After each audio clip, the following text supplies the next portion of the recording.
I'm going to be talking to Michael Bernstein, who's the executive director of Clean Prosperity. He co-wrote an op-ed titled "Rejecting Carbon Capture Risks Increases Emissions." Here's why.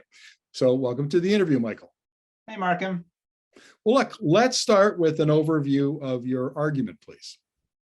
Sure, yeah. So our main argument is that we should have an investment tax credit for carbon capture because we know that both traditional carbon capture from industrial facilities and carbon removal through technologies like direct air capture are going to be needed as part of the pathway to net zero. We use a couple of examples in the paper or in the op-ed rather, to illustrate that. We talk about cement, where the process of creating the cement itself, there's a chemical reaction that produces CO2. And we're going to need carbon capture, barring new innovations, which could occur. But for the time being, the known solution to that is carbon capture. Similarly, any reading of the global carbon budget, meaning how much carbon can we safely put in the air before we pass dangerous red lines for warming, show you that we're going to need large amounts of carbon dioxide removal technologies, which often get lumped into the carbon capture bucket because it involves capturing carbon from the ambient air. So we believe that something like an investment tax credit is going to be a really important part of accelerating the deployment of those technologies. And we would hate to see that policy be canceled, as some recent academics have called for. Yes, you have been taking a little heat lately, or proponents of the CCUS tax credit have been taking a little heat. And I think the focus of their argument, it's basically that it's propping up the oil and gas industry because that's where CCUS will be deployed at scale first. And so how do you respond to that? Well, the first thing is, regardless of how you feel about the oil and gas sector or subsidies for the oil and gas sector, the examples I just gave you show you that there are going to be really important elements of carbon capture that are necessary for getting to net zero. So my concern is painting everything with the same brush. I think to be worried about the role of oil and gas on the path to net zero, as some of these academics are, is, I think reasonable people can disagree on that. But what I don't like is throwing out the baby with the bathwater. I don't like saying, okay, we're concerned about this issue, so instead of trying to fix or resolve our concerns, we're just going to say cancel the entire policy. That seems to me to be off base.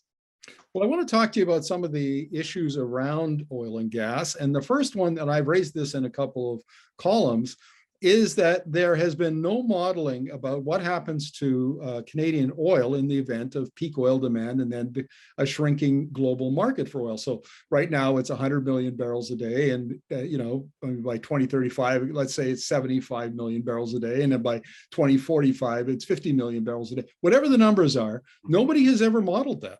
And you can foresee a scenario where you could the government could invest 50 or 100 billion dollars in oil and gas CCUS, and then for an industry that's going to be uncompetitive a decade or 15 years down the road. How do you respond to that argument? Yeah, I'm really glad you raised that because I think that's a really important point. And it's a couple of things I'd like to say about that. The first is, I think modeling is going to be crucial for many reasons. We have to better understand what some of our options are for the path to reach net zero. And Clean Prosperity is actually going to get pretty heavily involved in that over the next year and beyond. So that's something you'll see from us as soon as later this year.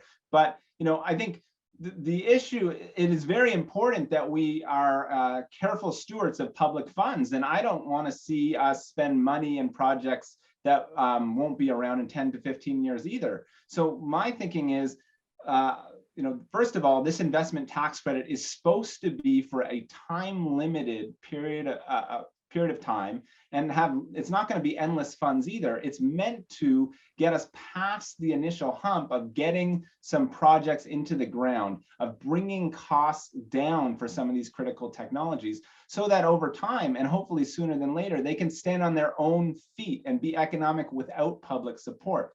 So I don't envision this policy opening the floodgates to tens of billions of dollars of support for any industry, whether that be oil and gas or otherwise. And the last point I would make is, I understand the concerns that some have about locking in infrastructure that isn't going to be net zero compliant or consistent with a net zero future. My suggestion would be, let's try to take this on a project by project basis and agree on criteria that we want to have for where those ITC limited dollars should go. That would be one. There will be others, like understanding the full life cycle emissions of a project, or the cost per ton that different projects present. So I'd rather us agree on some criteria rather than ban a whole sector. I have another question for you, because you're a carbon tax expert. I've interviewed you many times about carbon pricing. And one of the points, or one of the counter arguments to the credit, or maybe it's not even a counter argument, maybe it's an argument for not relying on the credit as much, is that you have other tools. And one of them is to get rid of the discount that comes along with the output-based pricing in the industrial emitters carbon price. I mean, right now, like the oil sands, for instance, get 80 to 90% discount from the $50 a ton carbon price. So make them pay the whole carbon price, and that would shift the burden over to the companies. Would that not accomplish some of the same thing? Yeah, it would. It would. And I think that over time, I would like to see that happen. In fact, I think there's two things that really need to happen to unlock that. One is exactly what you're saying, which is move to full industrial carbon pricing. The other piece of that would be for the government to provide some sort of assurance that that increased pricing is actually going to happen. It's one thing for the government to say it will reach $170 a ton in 2030. It's another thing for some of these big companies to go to a bank and get money lent against that future price. So there are solutions for this. There's things like contracts for difference, where the government can essentially sign a contract with several emitters to say, we will make you whole if the price does not get to 170. If you have that plus full pricing, you will unlock a whole bunch of decarbonization investments, including in CCUS. So I think this ITC could be, I think we really ought to be thinking about this again as a time-limited measure to help the first projects get off the ground. And in the meantime, let's work on those other policies to really get growth at scale in this space.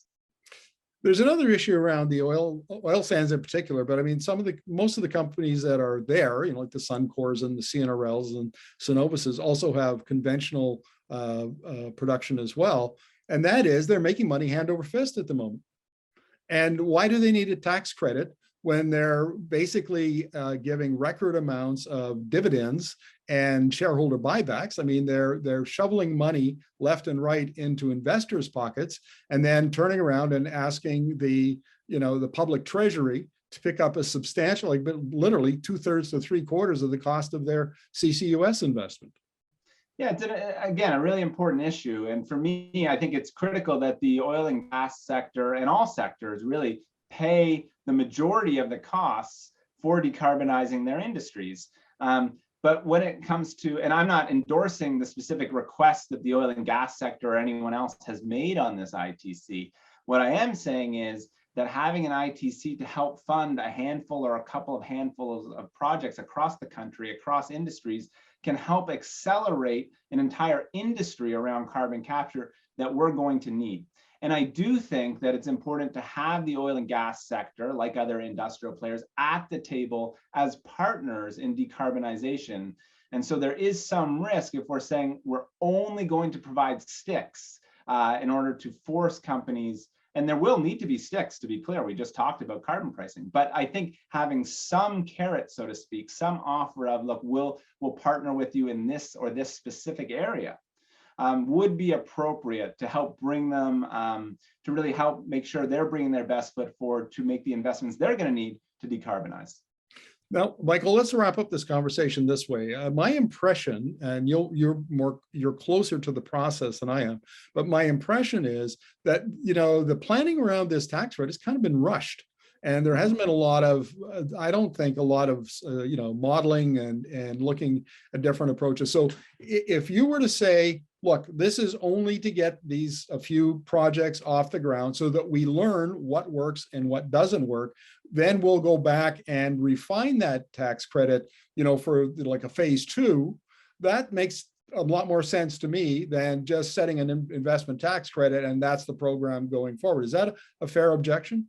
I think it definitely is. We have to learn as we go. You've seen this in the US, by the way. They have a production tax credit for carbon capture, and they're now looking at revising that based on the learnings that they've had over the last few years.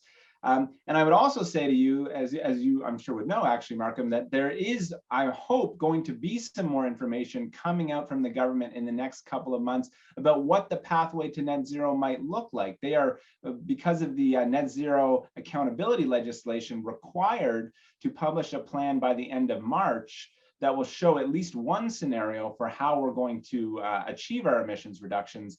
And I am a big supporter of having more open source modeling, more transparency from the government and from private sector sources like ourselves who are going to do more modeling on what are your assumptions? What is the sensitivities around that? And I think we need to understand these pathways better. And at that point, we can revisit policies like the ITC to make sure they fit with those pathways. Well, Michael, I think this has been an illuminating conversation about where this tax credit needs to go, because the government hasn't released a lot of information about what it might look like. So thank you very much for your insights. Good to talk to you, Markham.